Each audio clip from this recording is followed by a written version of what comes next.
Hello guys, I am Soheli. তো সবাই কেমন আছো?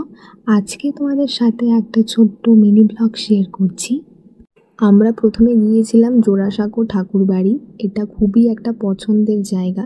রবি ঠাকুরের জন্মস্থান বলে কথা, সবারই খুব পছন্দেরই একটা জায়গা।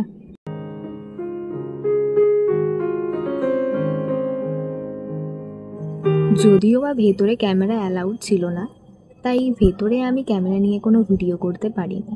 কিন্তু এই ঠাকুর দালান, রবি ঠাকুরের বারান্দা, এই সব কিছুর সাথেই অনেক স্মৃতি জড়িয়ে আছে।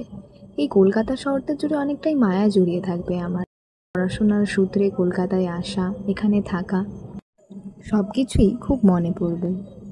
তারপর আমরা চলে গিয়েছিলাম এসপ্ল্যানেডে কিছু মার্কেট করতে। তোমরা এখানে অনেক ভালো ভালো জিনিস খুব কম দামে পেয়ে যাবে। জুতো থেকে শুরু করে জামা কাপড় সব কিছুই প্রায় এখানে অ্যাভেলেবেল। কেনাকাটি আর কি করব, একটু ফুচকা খাওয়া যাক। ওমা, ফুচকা খেতে গিয়ে তো একটা হাসির জিনিস হলো। কাকু বলছে 20 টাকায় নাকি 4টা ফুচকা। শুনে তো আমার মনই খারাপ হয়ে গেল।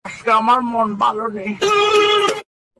যাই হোক, কি আর করা যাবে। তারপর আইসক্রিম খেয়ে মাথাটা ঠান্ডা করলাম। তারপর একটা এগরোল খেয়েছিলাম।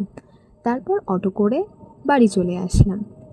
কলকাতার অটোগুলো মনে হয় এরোপ্লেনের থেকেও বেশি স্পিডে চলে। আমার তো এখানে চড়লে মনে হয় যে এখনই উল্টে পড়ে যাব।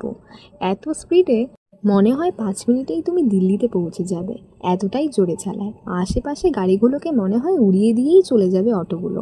রাইডে নেমে গেছে বাবারে। কাকুর হয়তো বা দোকানটা দেখে চা খাওয়ার ইচ্ছে হয়েছিল। ওহো, কাকুর হয়তো চা খাওয়ার সময়ই নেই। তারপর আমরা বাড়ি পৌঁছে গিয়েছিলাম। সবাই ভালো থেকো, সুস্থ থেকো। আর যদি ভিডিওটা ভালো লাগে তাহলে প্লিজ একটা like, comment, share and subscribe করে দিও।